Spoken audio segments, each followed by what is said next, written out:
to begin with just a simple question first to all of our children making First Holy Communion. Show of hands, how many of you had to prepare for today? Show of hands, did you have to prepare for today? You had to prepare, right? What did you have to do to get ready for today? What's one thing you had to do?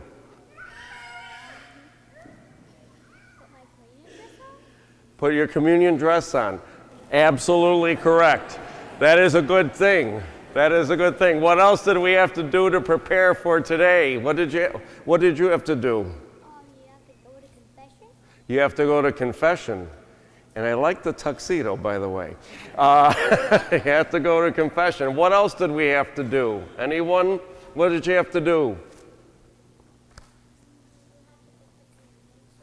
You have to get the communion suit, right? Absolutely correct. And what did you have to do? You have to go to the church classes, right? You have to go to a religious education class, or for some in our school, right? All right, well, parents, this one's for you, and grandparents. How many of you were 100% prepared for everything you were going to have to do as a parent? You didn't read the full disclosure statement, did you? How many of you were not 100% prepared, right? Sometimes life throws us a few things, right? You need to be 100% prepared. Now today, I am 100% prepared, because today we celebrate, not only do we celebrate First Holy Communion, which is most important, today is also the Kentucky Derby. How many of you know that? And to prove that I am prepared, I have my Vineyard Vines Kentucky Derby pants pressed and ready to go for later on today. I am fully prepared. I have the trousers. I don't have enough courage to wear the matching jacket, though. I don't have that much courage. Now, who knows what else today is? Today's a very important day. Who knows? May 4th.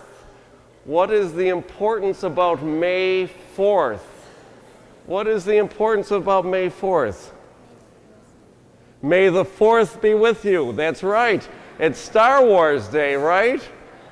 Are you prepared for Star Wars Day? I am prepared for Star Wars Day. I have my official Yoda backpack, which I've never put on over priest's vestments, so I don't know if it's going to fit. Gregory, can you help me get that loop in there? So maybe we'll get it. There we go. And Yoda's head has got to be on my shoulder, just like Luke Skywalker, you know, when he had him. So you got to be fully prepared, right? You got to be fully prepared. Fully prepared, okay? It works. And we'll let you put these back where they belong. Take good care of Yoda. And fully prepared. Very important. Well, we're fully prepared for First Communion today. I know that all of you are. And there is a little rumor, though, in the parish. You know, this is my 11th year for First Holy Communion as pastor of St. Gregory's. And there is a rumor over all of these years that I like to ask trick questions. Have any of you ever heard of this rumor that I like to ask trick questions?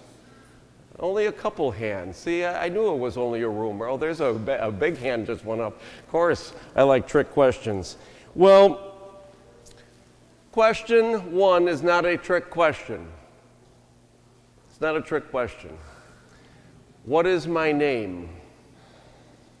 What is my name? We got to get someone who didn't answer yet. What is my name? Now, you better get this right, because I've known your family for like 50 years. Father Leon, absolutely correct. My name is Father Leon. Was that a trick question? That was not a trick question. Now, question number two, also not a trick question.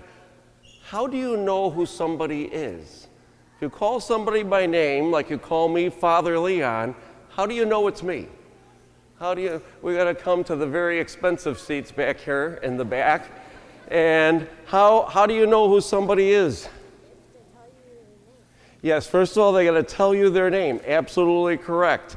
And after you know that name and you see them again, what do you have to know?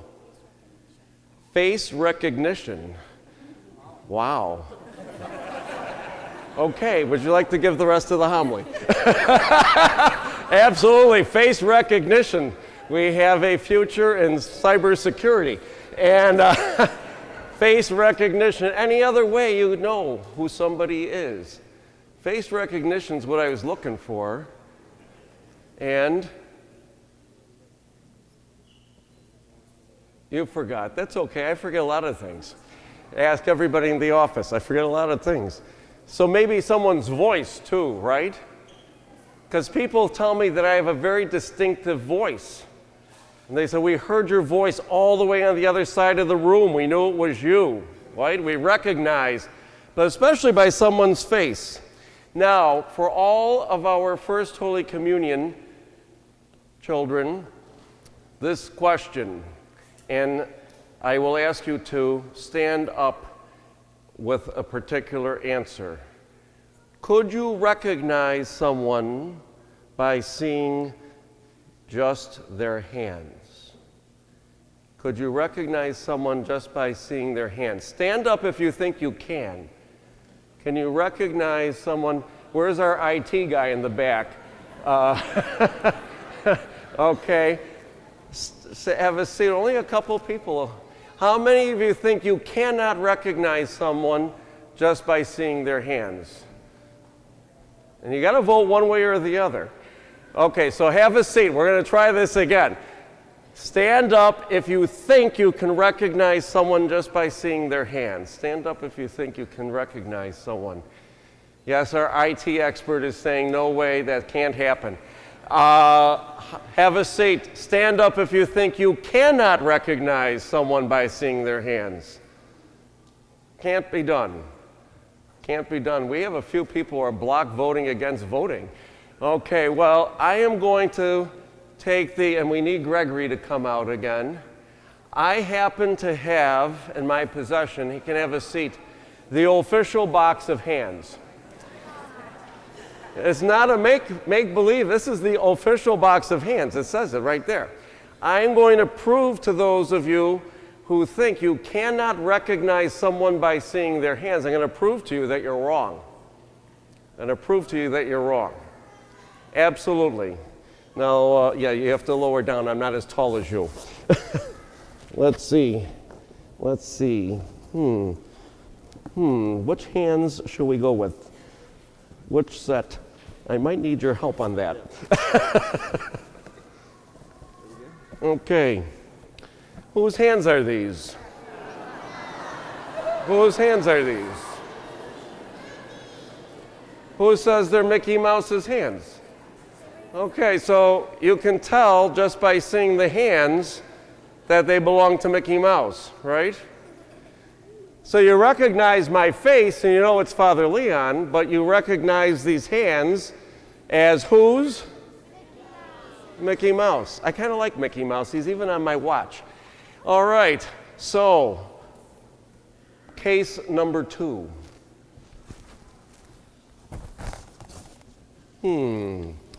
Yes. This one should go over very well. Whose hands are these?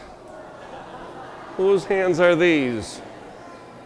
Who knows whose hands they are? Whose hands? Whose hands? Whose hands? Whose hands? Buzz Lightyear's hands, right? And what's Buzz Lightyear's famous line? To infinity and beyond.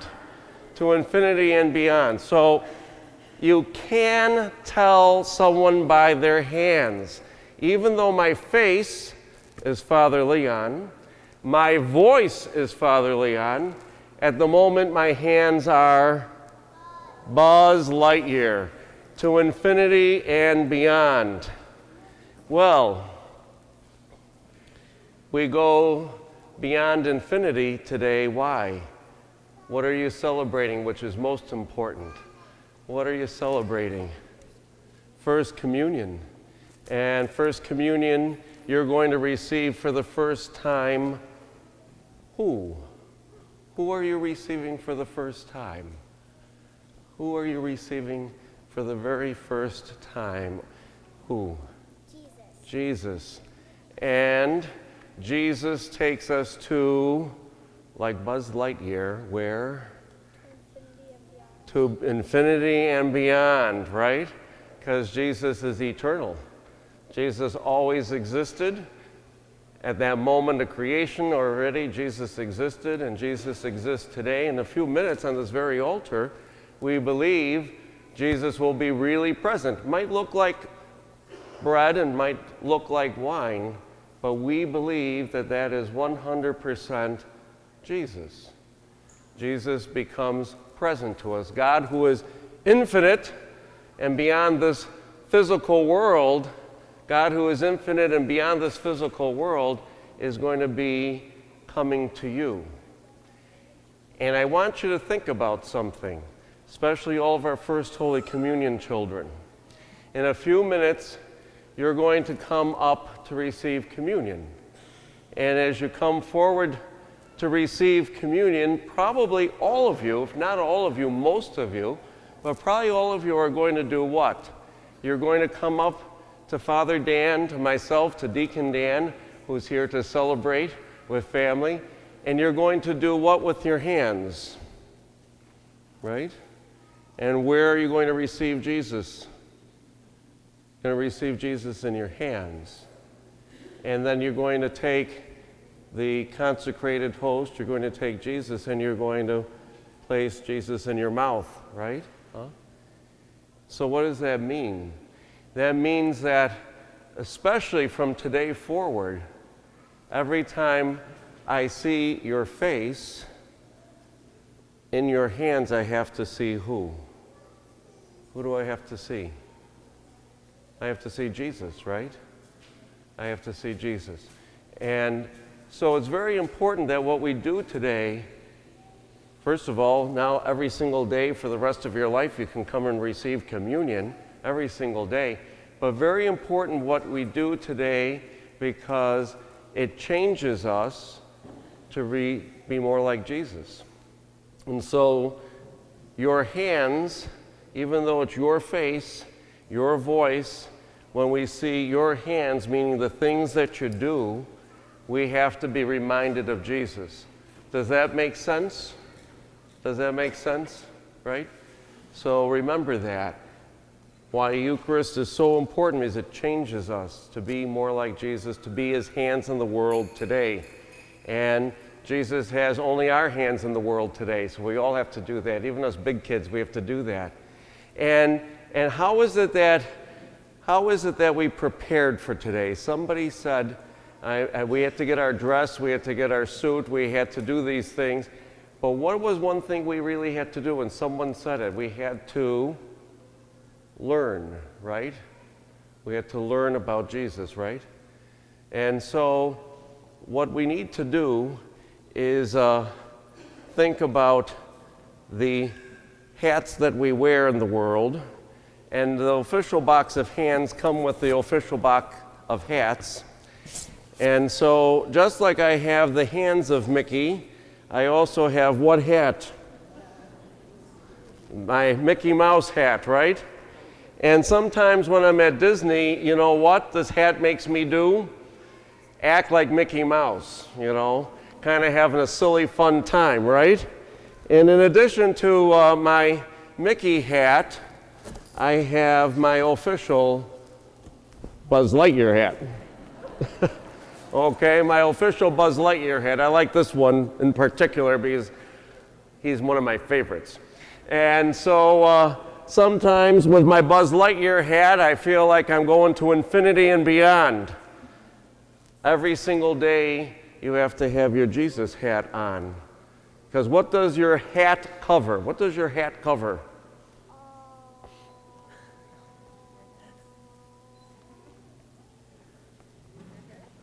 You forgot.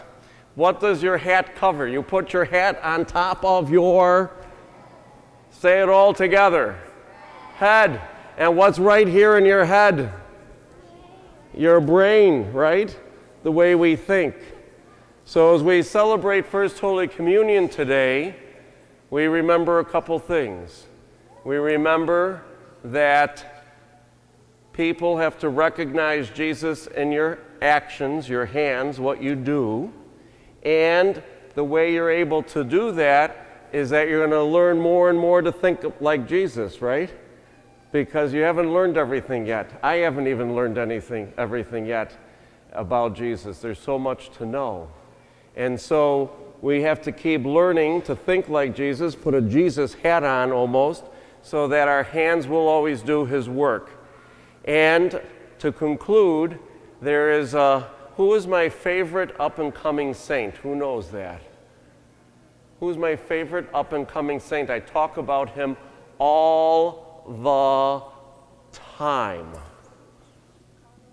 Bless Carlo Acutis, and he's up there, and his statue is there in the corner by Divine Mercy and St. Joseph. And bless Carlo Acutis, of course, died in 2006 when he was 15, and back in October of 2020, he was beatified. Hope someday to be canonized a saint. And back in October, we had blessed Carlo Acutis' relics here. He loved the Eucharist. And he created the first website. Where's my IT guy? He created the first website, that cataloged all of the Eucharistic miracles in the world. And Carlo Acutis, from the day he made his first Holy Communion when he was 7, he went to Mass every single day. He went to Mass every day. He often went on his own. They lived in Milan. He could walk to church.